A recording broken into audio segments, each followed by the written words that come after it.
As a result, certain skills, passives, and items have been rebalanced to compensate.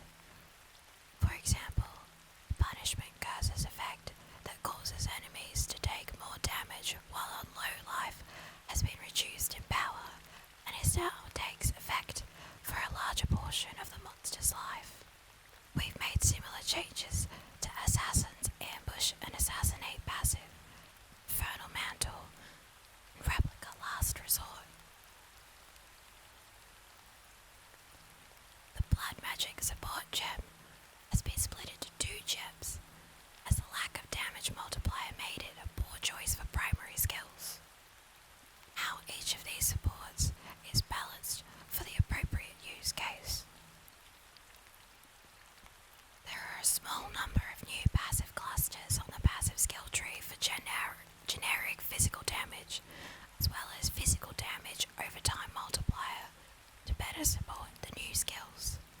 Certain sources of bleeding damage and damage over time multiplier for bleeding have been changed to physical damage over time to let them apply to corrupted blood and the new Reap and Exsanguinate skills.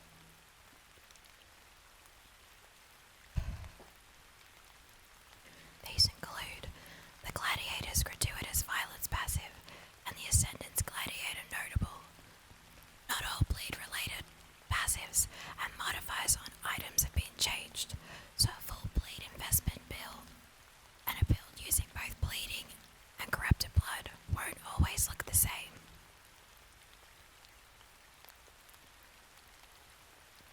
Corrupted blood now never counts as bleeding damage, so reductions to bleeding damage taken no longer affected. The Staunching Flask modifier and Pathfinder's Master Surgeon Notable now state they apply to both bleeding and corrupted blood. Corrupted blood's damage has been rebalanced so it's more consistent between sources, so specific monsters that had a very high corrupted blood damage will no longer be as strong, while others that dealt almost no damage will be dealing a more noticeable amount. Bladestorm now has a multiplier to bleeding damage, while in Bloodstance, similar to the multiplier on Lacerate, to enable bleeding builds on the blood theme skill. The Elder Influence weapon modifier that grants a chance for poisons or bleeds inflicts with this weapon to deal 100% more damage have been removed. Place Elder Influence weapons can now roll a new local poison, bleed damage over time multiplier modifier. The double damage chance modifiers were too multiplicatively powerful for these builds, providing power that only modifier granted, so they've been changed to an effect that is additive with other bleed poison damage multipliers. The way skills specifically cost have been refactored. Skills now specify what source they use. Consequently, stats can specify whether they affect all cost/reservations or some combination.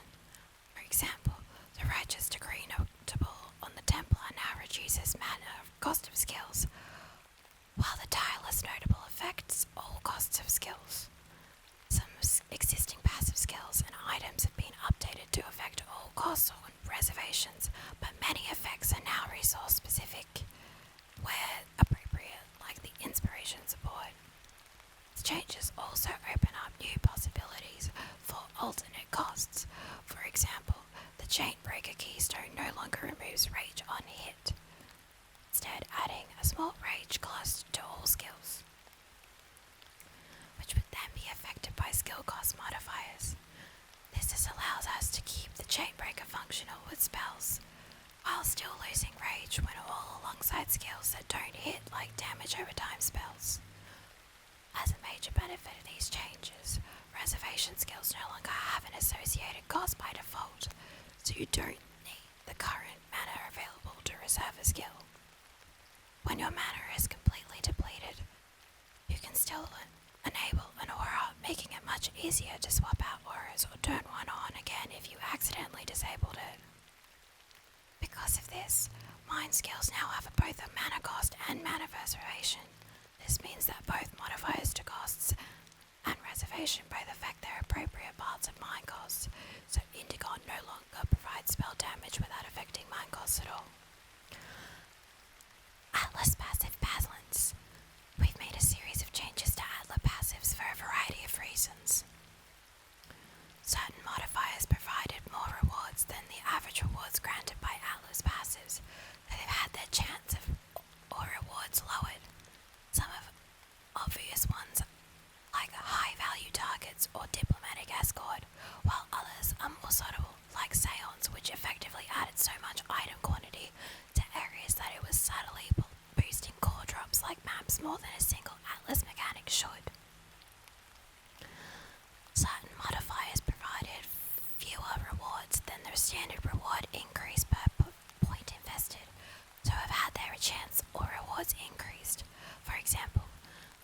stats from the invasion exotic goods notable have been improved.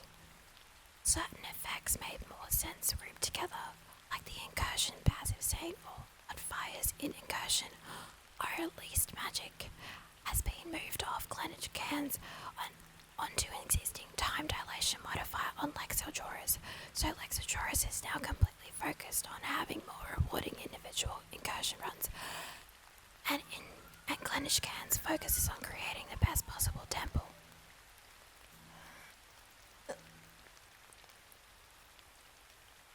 Ritual has been added to Haywork Hamlet, with 2 notables available. It replaces Beyond There. Power Hungry no longer exists, and the Parademian notable has been moved to clenched cans as a slightly lower value, as the pun was too good not to keep.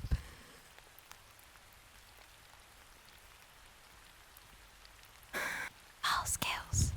We've made a balanced pass on damaging file skills, making them more interesting choice relative to the file skills that provide ongoing buffs. We want damaging file skills in particular to have more reasons to be used out by a larger variety of builds. The uptime for file skills has been improved via various means. Soul generation on unique monsters has been increased to 6 souls per 2% life lost, with a 1-second cooldown. This is twice as many souls as before. Damaging file skills have had their soul gain prevention times lowered relative to the duration of the file skill. File skills that don't have a duration going effect, the soul gain prevention time is usually just 1 second. Reduced the file skill requirement and or increased the number of users on file skills that had relatively lower impact per use compared to other file skills. A balance pass has been made on all damaging file skills. Note in all cases these have been buffs, except for the File Righteous Fire, which now provides less damage to spells while active and now sacrifices a larger amount of your total energy and shield and life. We felt it was too easy for any spellcaster to use this skill and get significantly more spell damage for a long duration with very little downside. Note the fire damage over time aspect of the skill has been increased, keeping this an attractive option for builds focusing on burning damage. We have introduced several unique items and made adjustments to existing ones to either give a higher uptime of file skills at the same cost or allow you to utilize file skills more easily on builds that struggle to fit them in.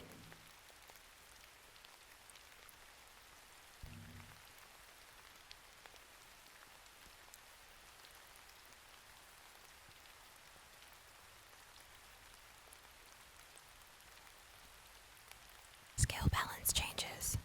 We've made balance passes on a large variety of skills that are performing above acceptable power levels, either through damage, speed, or for clearing content or defensive benefits. These include Blade Vortex, Blade Blast, Toxic Rain, General's Cry with channeled skills, Seismic Cry, Carrion Golem, and Vitality.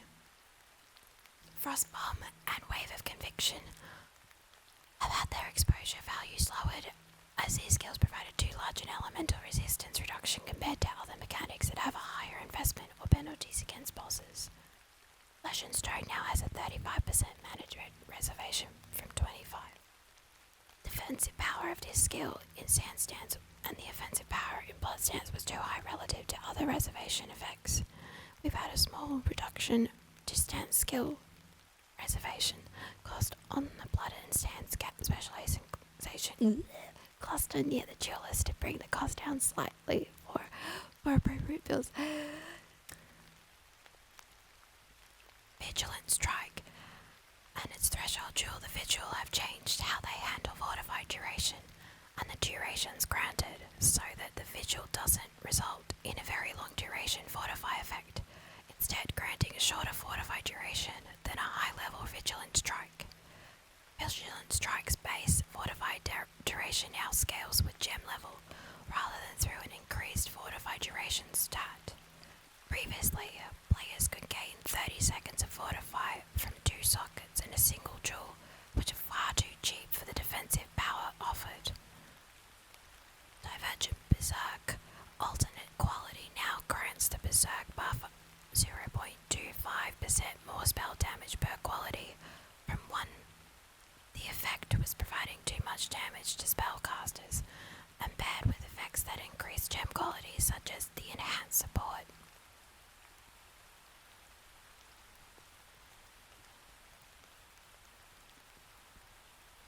General balance changes. It's all nerfs. Quivers as caster offhands.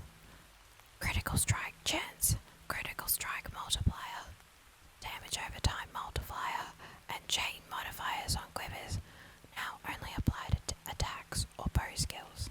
The signal fire and Rigwell's quills unique quivers have also had their physical damage added as fire. Projectiles fork modifiers changed to be with attacks only.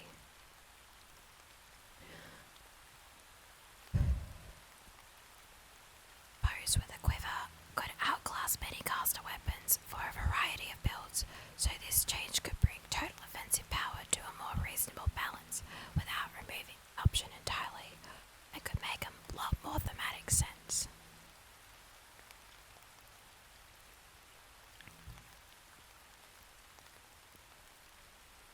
Physical explosion body armors. Influence and synthesis modifiers that cause enemies killed to explode dealing damage will no longer have a 100% chance to apply. Their replacement modifiers grant enemies you kill have a chance to explode, dealing a tenth of their life as physical damage, with a new lower tier influence mod being introduced that has a lower chance. This keeps the mechanic and opens up the possibility of stacking explode chance with a high investment, but it will no longer reliably wipe out packs of monsters through a chain reaction of explosions.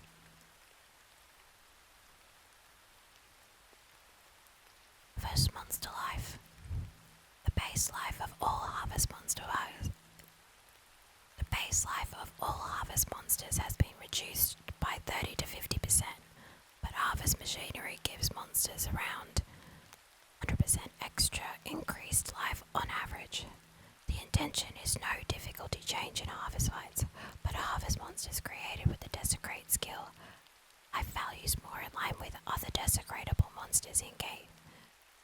This is to address corpse explosion builds getting a significant damage boost from having specters of specific harvest monsters.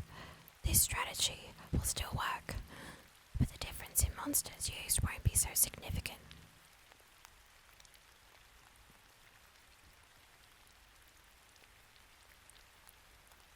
Hexproof. Modifiers that allow your hexes to affect hexproof enemies, such as Cosprey's Will unique body armor, will no longer allow your hexes to affect yourself while you have hexproof, as you are not your own enemy.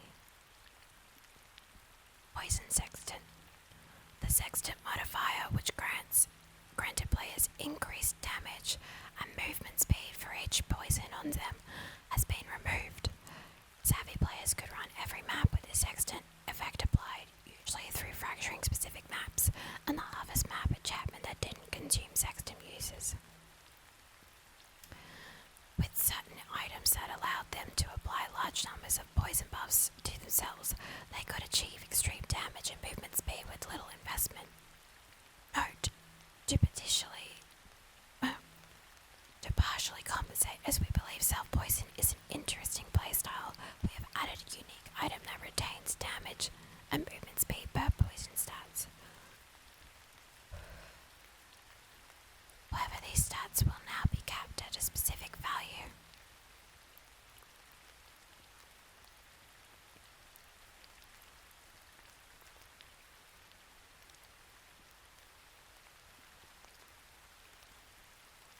Fractured fossils and beast splitting.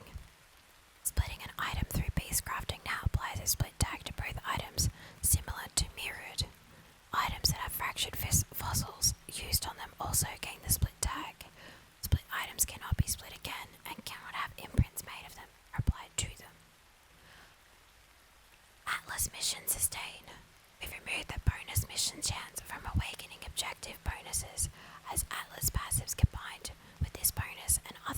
effects were resulting in an almost endless supply of missions. We've decided to keep the Atlas passives at full strength and remove the Awakening objective bonus so the player has a chance to invest in more Atlas missions if they desire. Delirium item quantity and rarity. We've lowered and standardized the amount of item quantity and rarity granted by Delirium Fog, so they now give up to double the inbuilt item rarity monsters and up to 50% of the item quantity of monsters. This now caps out at maximum depth, 50% depth, as it was previously the case.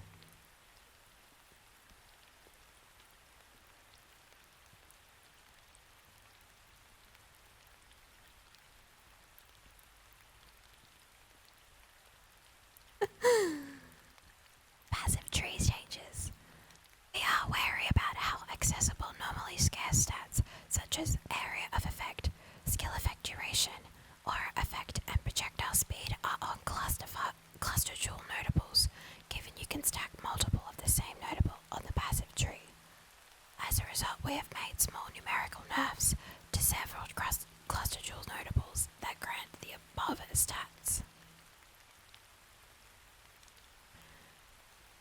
As a relatively minor ascendancy change, Pain Reaver has been replaced with a new passive skill on the Berserker, providing defensive benefits once you lose life from an enemy hit. It's designed as a high-risk defensive recovery mechanic, granting the faster leech rate from Pain Reaver more easily but with an associated risk. Effects of Berserker's flawless savagery notable are no longer limited to attacks. Smaller passives apply 10% increased physical damage instead of the old 12% increased physical damage with attacks.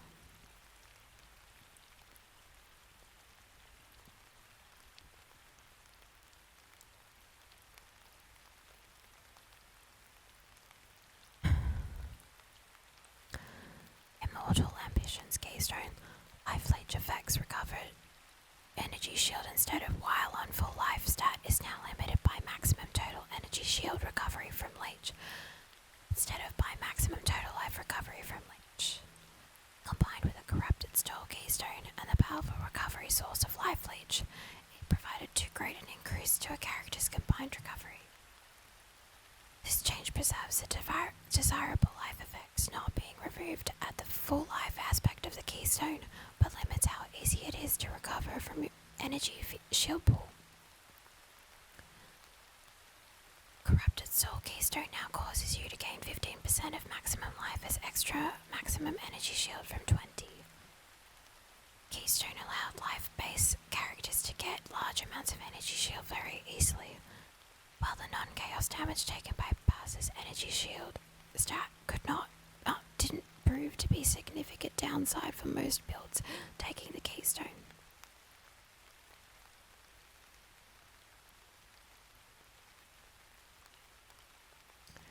As mentioned above, the Chainbreaker keystone no longer causes you to lose 5 rage when you hit an enemy, but now instead has skills cost at plus 3 rage.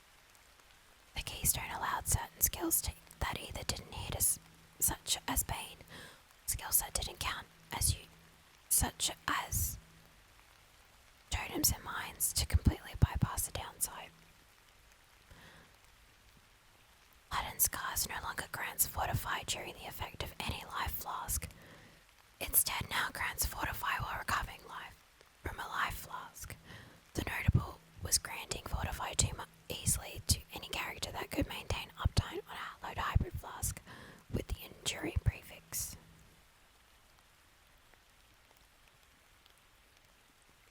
The Necromancer's Essence Glutton notable has had the amount of mana regenerated when you consume a quartz lowered from 8% to 4%. It's providing more base mana generation than any other source. Primal Aegis from the Elementalist Bastion of Effect element skill now takes 75 damage per allocated passive skill from 100. The Aegis effect went out too strong in the Elementalist rework. Edit.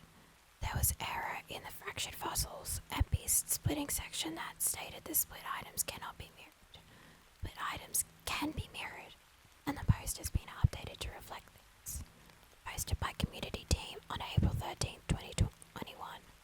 like running gear games.